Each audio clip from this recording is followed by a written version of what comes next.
Hello, my name is Marcia Johnson and I'm an independent Stampin' Up! Demonstrator. Together with my grandnephew Ryan, we are Marcia's Crafts. Today we're going to make this Christmas Gleaming Christmas card and let's get started. I'll show you what we need to make it. I'm actually going to change up the colors a little bit, just the green. We'll need the Christmas Gleaming stamp set. We'll just be using the Holly, the Deck the Halls, and the Be Jolly this season. We're going to use the Swirly Frames, and we will be using just this outside frame here, this circle. For dies, we will be using the largest of the layering circles, and just that one. For ink, VersaMark, Memento, Crumb Cake, and Cherry Cobbler. Let's get going.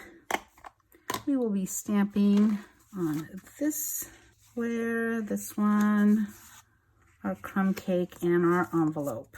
So let's do the inside of the card first, and I actually have it set up on my Stamparatus because sometimes I have a little issue with getting my sentiments straight, so I don't like to have to do them more than once. So we're going to do that first.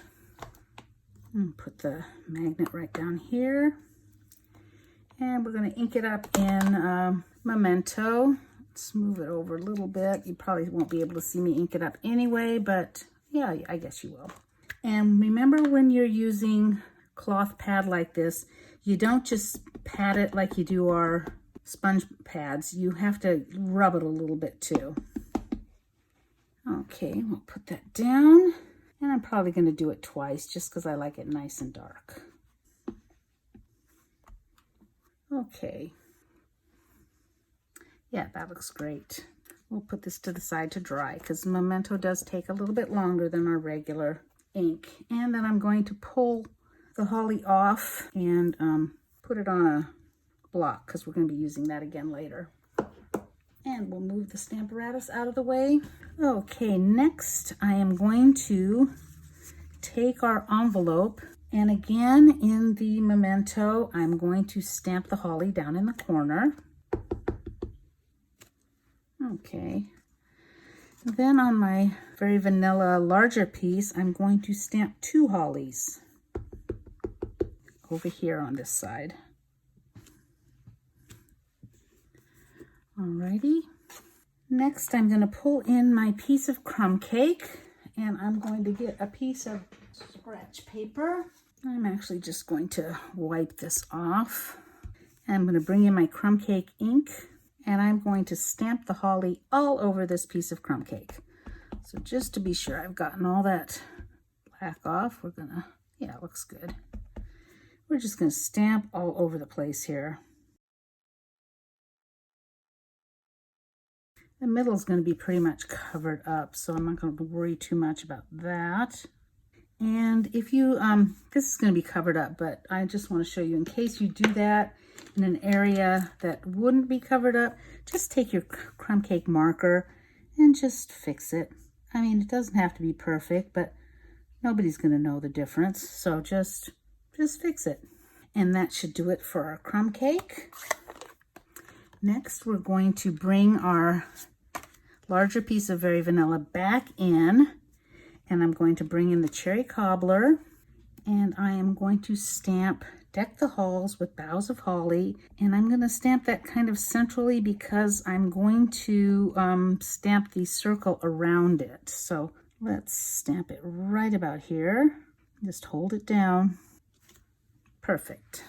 Put that red away because you know red ink can get everywhere. Now we're going to give that just a second to dry.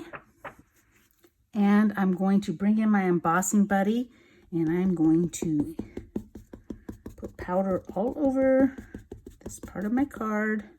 And then I'm going to bring in my VersaMark, and I'm going to bring in my big circle.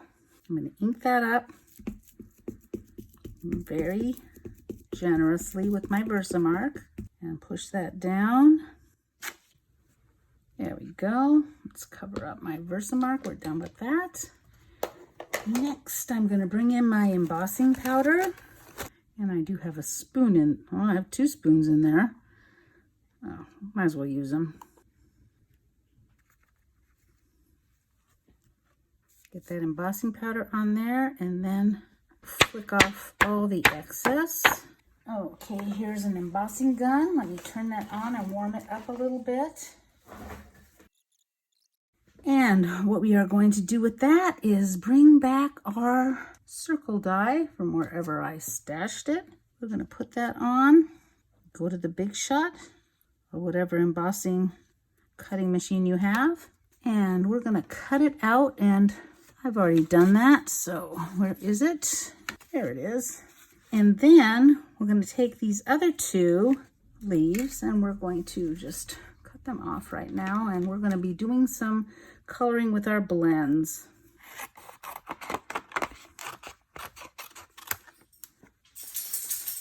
There's Romeo wandering around. I don't know what he's up to, but he's up to something. Okay, so we're going to color with our blends, and we have several things to color. We have the envelope, we have 2 hollies, and then we have the inside of our card. Okay, for these, probably I don't need to do all of them, but what I did for those is take Old Olive. Well, let's do the cherry cobbler first. So for the cherry cobbler, and they're all the same, dots, and circle around with the dark. Oh, this is the light, sorry. Dot, dot, dot, dot, circle. Before you do it on your envelope, take a piece of, oh, look what I did there. That's all right, I've already got one done, don't worry about it. Take a piece of paper and put it on the inside of your envelope, because the blends will go through your envelope and make a mess on the other side. So you don't want to do that. Then you take the light cherry cobbler and just blend it. Let me get my eraser and see what we can do here. This is a sand eraser, and you can get them on Amazon, and look at that. Pretty amazing, isn't it? There we go. Okay, then we're going to color in our leaves with Old Olive, and we do a similar thing. We just outline in the dark Old Olive.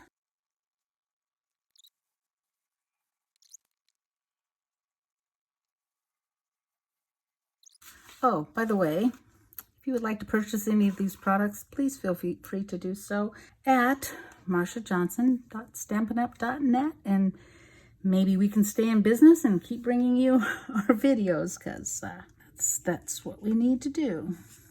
I originally used shaded spruce for my leaves, but I decided didn't really like it, so I went with the Old Olive, and I think I like it much better. You can see for yourself at the end which one you like better. Then we're going to cut out these 2 little things. Unfortunately, there is no die for them, but actually I wanted to cut them fairly close to the lines anyway, so a die I'd probably have had to do it over anyhow. But that's why I wasn't real careful being so close with my Old Olive, because it actually makes it easier to cut out if you've gone out of the lines a little bit. I just don't want any of the whisper white showing on this particular card. Usually I do have I leave a little bit of a border, but I didn't want it on this card. I'm just going to cut out one of these, and then we're going to do something else to make these really stand out. Okay, and then with our berries, our holly berries, I think I'm going to leave the envelope just the way it is. But for the rest of them, I'm going to bring in our lovely Shimmery Crystal effect, and I'm going to color in all the berries. Now keep this upside down and don't be shaking it, because if you shake it, you're going to get a bunch of bubbles, and that will not be good. Just color in all the berries. If you do happen to get a bubble, find a pin and pop it. I would actually do this before you cut them out, but I didn't want to have to wait until it dried to cut it out, because it does take a while. This is a little thick. I would put it aside and come back tomorrow. Anyway, so that's what you do for that. And I've already got some that are dry, so let me just put these somewhere where they aren't going to be disturbed for a while. and bring in the ones that are dry. Okay, time to assemble the card. I'm going to put this on the inside. I'm just going to use glue. Okay, we can add our old olive layer. And then we'll add our crumb cake layer. Okay, then I'm going to take my Deck the Halls and I'm going to put dimensionals on the back. Okay, we're going to put that right in the center here. Then I'm going to take my 2 hollies and I'm just going to put dimensionals on the leaves there. And I think I have some mini ones here. I think I'll just use those. Okay, and then we'll take a little glue and put that on the berry part. And we'll put one up here like this. Okay, and that completes our card. So here's the old olive one. Here's the one with the shaded spruce. So you can figure out which one you like better and maybe comment, let me know. Anyway, hope you enjoyed this video. If you did, you could give us a thumbs up, maybe subscribe, share the video with somebody else. That would be nice. And have a beautiful day. Hope you come back to see us soon. Bye for now.